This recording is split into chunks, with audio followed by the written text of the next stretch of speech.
အားလုံးပဲမင်္ဂလာပါကျွန်တော်ဒီနေ့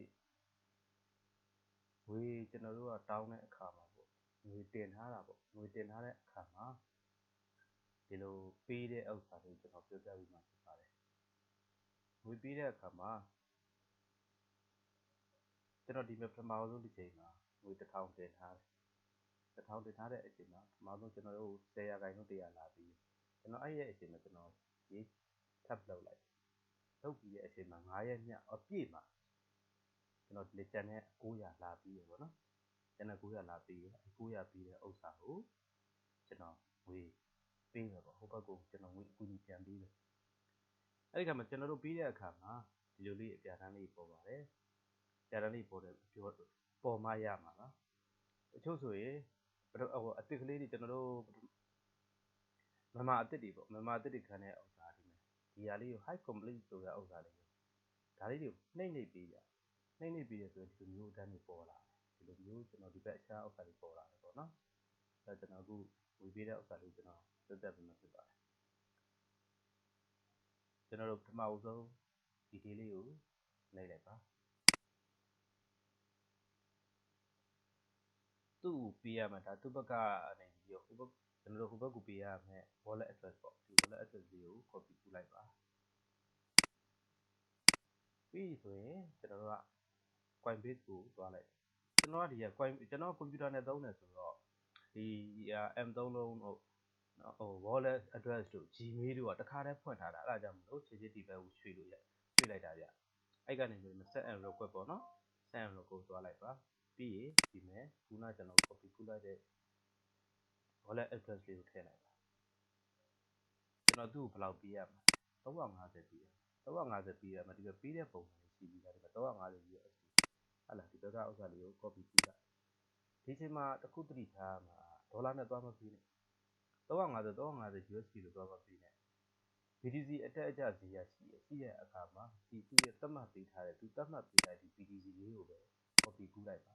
ကူးပြီးတော့မှသွားပြီးထည့်လိုက်ဒီမှာသွားထည့်လိုက်အဲ့ဒီအချိန်မှာဒီကကော်မာလေးဖြစ်နေကော်မာလေးဖြစ်နေတဲ့ဥစ္စာကိုကျွန်တော်တို့ကဒသမလေးပေးလိုက်ပါကြောက်စစ်ကြည့်ပါစစ်တိA1850284 A1850284ကျွန်တော်တို့ပေးရမယ့်ငွေအမောက်မှန်ပါတယ်နော်3ဒသမ75352ဟုတ်ပြီနော်နောက်ပြီးတော့ကျွန်တော်တို့အခုနောက်တစ်ခါပေါ့ဒီမှာပေးရမယ် wallet address 50p4r ရှင်းငါးလုံးပဲဖတ်ရတယ် HTTP စစ်ကြည့်လိုက်ပါ 50p4r HTTP ဒါဆိုရင်မှန်သွားပါပြီအဲ့ဒီအချိန်မှာကျွန်တော်တို့လုံးမှာ HANPS ဒါလေးပဲရေးလိုက်ရေးပြီးသွားပြီဆိုရင်ဆက်ဖန်းကိုနှိပ်ပြီးလိုက်နောက်တစ်ခါကျွန်တော်တို့က confirm ထပ်လုပ်ပြီးဒါဆိုရင်ကျွန်တော်တို့ send complete ဆိုတဲ့နေရာလေးပေါ်လာပြီဆိုတဲ့တကြိမ်နဲ့ကျွန်တော်တို့က screenshot မယ်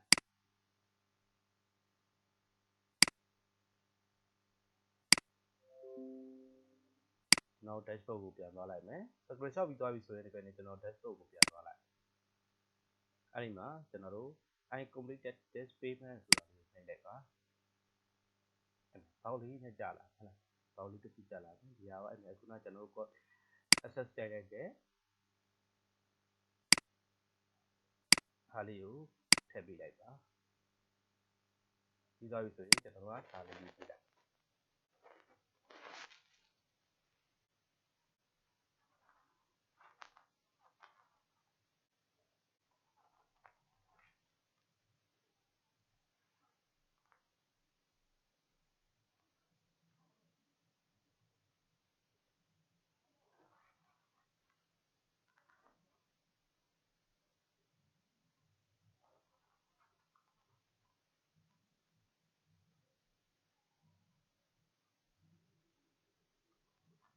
ဒါပဲဗျ Hello I said 350 USD your wallet account please confirm ပြီးတော့မင်း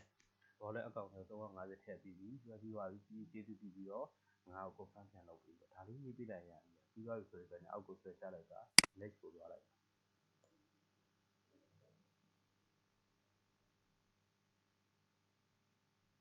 သူကထပ်ပြီးတော့ next လုပ်ပေးလိုက်ပါ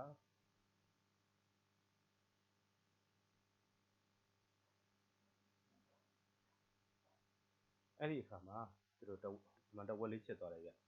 အမှန်တဝက်လေးချစ်ပြီးသွားပြီအမှန်တဝက်လေးချစ်ပြီးသွားပြီဆိုတဲ့တကြိုင်နဲ့ဟိုဘက်ကနေပြီး confirm ပြန်လုပ်မယ်ဆိုရင်ဟိုဘက် confirm ပြန်လုပ်မယ်ဆိုဒီဘက်ကနေပြီးတော့ဒီအောက်ကအောက်စာတွေလိုပဲအပြည့်စိမ့်သွားတယ်အပြည့်စိမ့်သွားတာပေါ့နော်အဲ့တော့ဒီဟာတွေလည်းနောက်ကအောက်စာတွေလည်းအောက်ကအောက်စာတွေလည်းဒီလိုပဲကျွန်တော်ပြန်ပြီးပေးသွားပါမယ်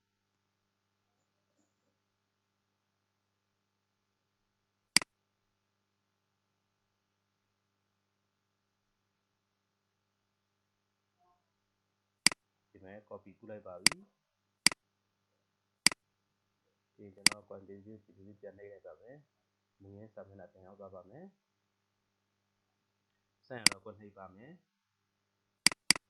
ပြီးရင်ခုနကူထားတဲ့ဥစ္စာတွေကိုကျွန်တော် paste လုပ်လိုက်ပါမယ်ပြီးကျွန်တော်ပြရမယ့်ငွေ amount ဒီနဲ့430ရဲ့တန်ဖိုး PPC ကျွန်တော်ကြည့်ပါမယ် copy ကူးပါမယ် copy ကူးပြီးပါပြီပြီးရင်ကျွန်တော်ဒီမှာထည့်လိုက်ပါမယ်ဒါလေးကိုကျွန်တော်တသမပြောင်းလိုက်ပါမယ်ပြီးရင်ဒီမှာ PHSS ကိုကျွန်တော်ရေးလိုက်ပါမယ်ပြီးရင် step ဖမ်းလုပ်ပါမယ်ဒီအချိန်မှာကျွန်တော်တို့က400ကျော်သွားပြီဆိုကျွန်တော်ကဒါလေးကိုAutolocator နဲ့ခံထားရတယ်ဗျခံထားတဲ့အခါကျရင်ကျွန်တော်ရဲ့ Autolocator ကိုကျွန်တော်ပြန်ကြည့်ရမယ်ပေါ့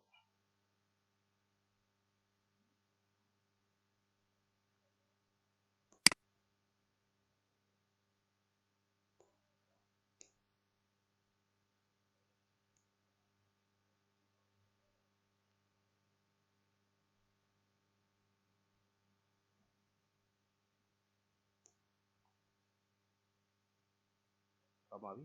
ကျွန်တော်ထည့်လိုက်ပါပြီ Send complete ခုနလိုပဲဗျ separation ရတဲ့အခါ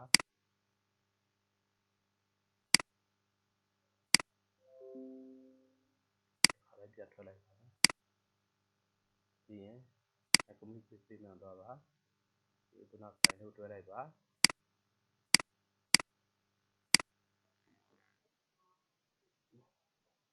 ဒီစာရေးပါ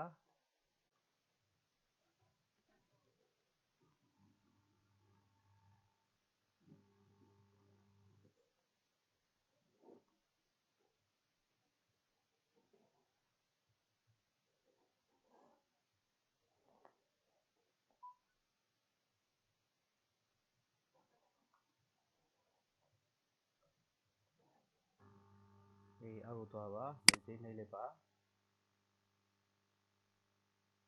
message ထပ်နှိပ်လိုက်ပါ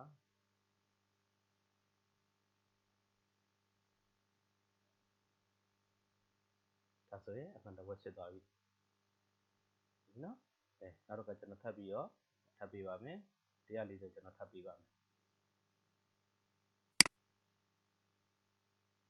copy ကူးပါပြီ BTC wallet ကိုသွားပါမယ် paste လုပ်လိုက်ပါပြီပြီးရင်ကျွန်တော်ငွေ amount ကိုကြည့်ပါမယ်140ရဲ့ငွေ amount BTC မှာ BTC လေးကိုကျွန်တော် copy ကူးလိုက်ပါမယ်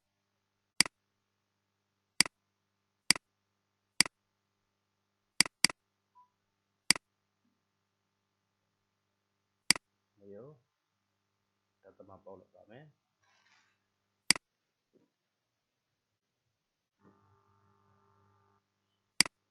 လုပ်ပါမယ်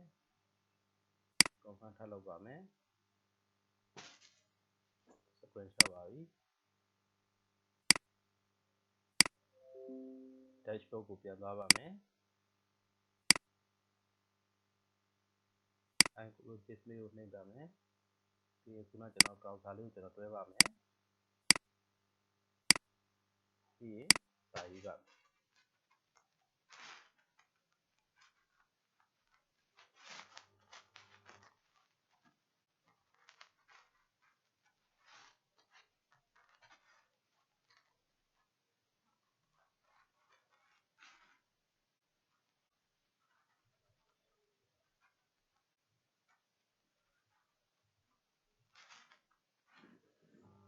စာရေးပါမယ်ပြီးရင် next ကိုလေးသွားလိုက်ပါမယ်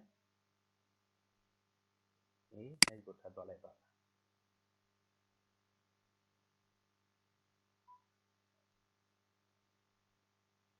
ကဲဒါဆိုရင်ကျွန်တော်တို့က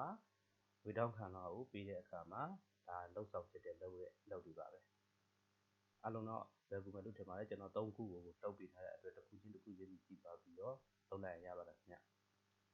အားလုံးပဲကျေးဇူးတင်ပါတယ်အမေမိသားစုအားလုံးပဲစိတ်ချမ်းသာကြကိုယ်ကြီးကျမ်းမာပြည့်စုံနိုင်ကြပါစေ